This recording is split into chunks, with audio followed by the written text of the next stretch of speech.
Everything I need, nothing that I don't. Everything I need, nothing that I don't. Oh, everything I need, and nothing that I don't. Good afternoon, Northeast Radio SD, Watertown, South Dakota. Well, we've got a special surprise for you. Usually we're looking at wrapping up about now, but we've got with us the Senate Majority Leader, John Thune, with us. Hi, thank you for joining us. Thanks, Steve. Nice to be with you. Doreen, how are you?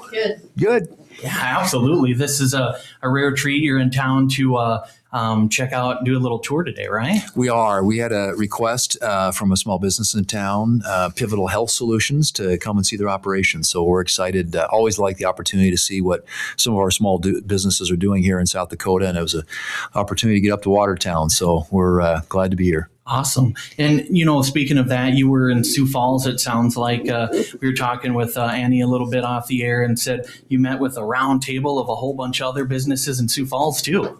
We did. There were a lot of representatives from, we had auto dealers there. We had,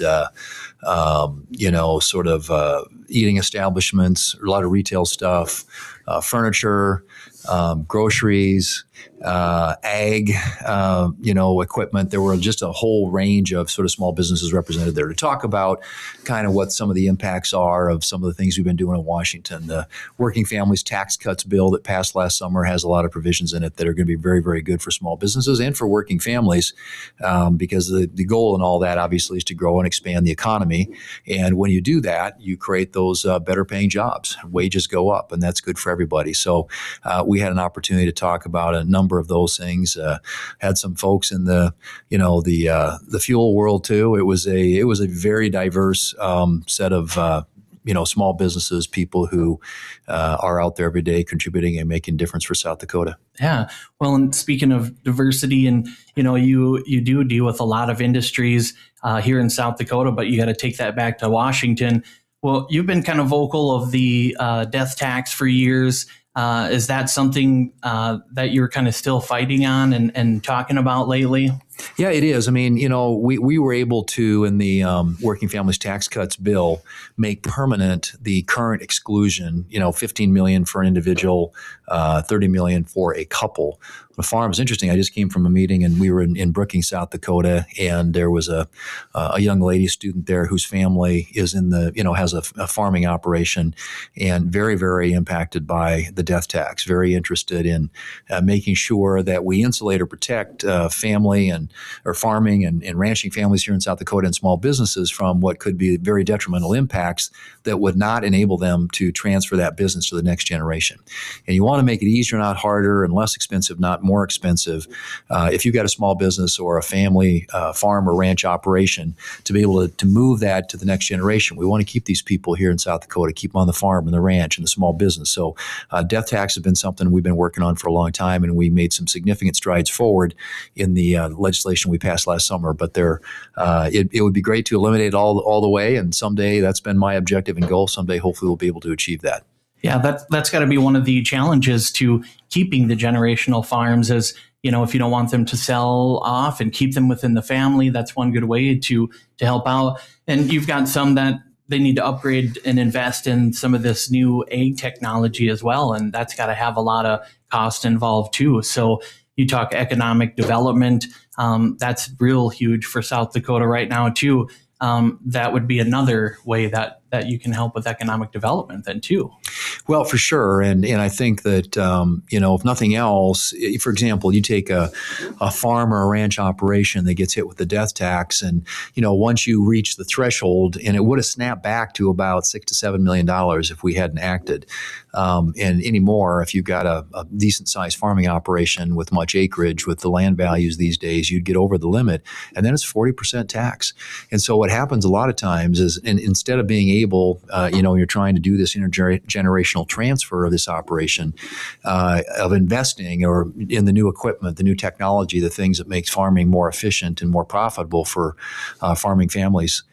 you end up having to liquidate your operation to pay the death tax. And so it really is a very detrimental impact on these, what are very viable, economically strong operations that get clipped by this thing if they do too well. And we want to encourage people to do well and to do better, and in doing so also to improve the overall economy here, which creates those better paying jobs and higher wages. Mm-hmm. So when you talk about childcare, also that's being a massive hurdle for some working parents.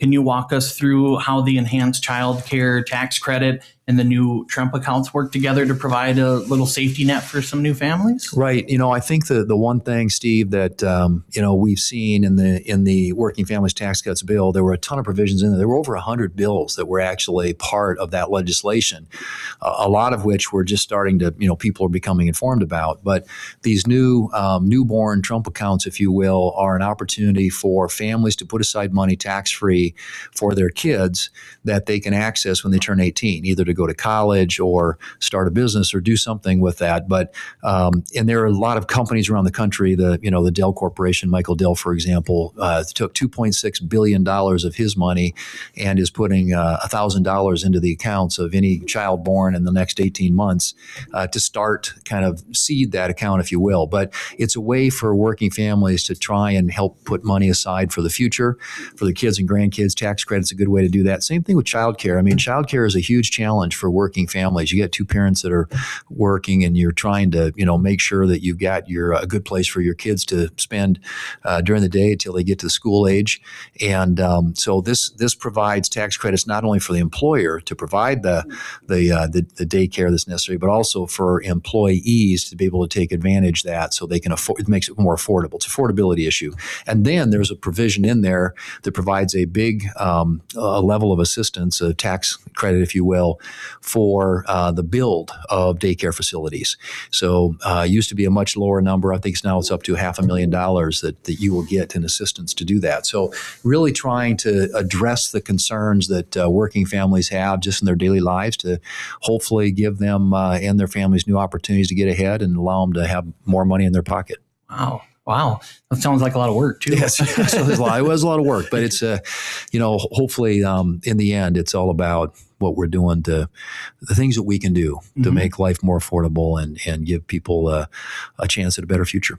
Yeah, that's what I was just going to say is you're thinking a lot of future. It's not just necessarily reactive. Some is, but a lot of future thinking. So forward thinking. That's great. Yeah, it is. I mean, I think you have to, obviously we live in the present, but, we plan for the future. And I think that, and we're going to live in the future.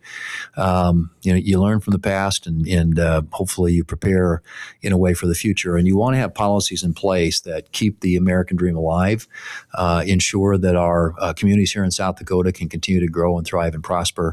And that all starts with a growing, expanding economy that creates those better paying jobs and wages, and policies that make it easier for working families to be able to afford to continue to raise those kids, those families in a way that enhances their future, but in a way that's affordable to the family.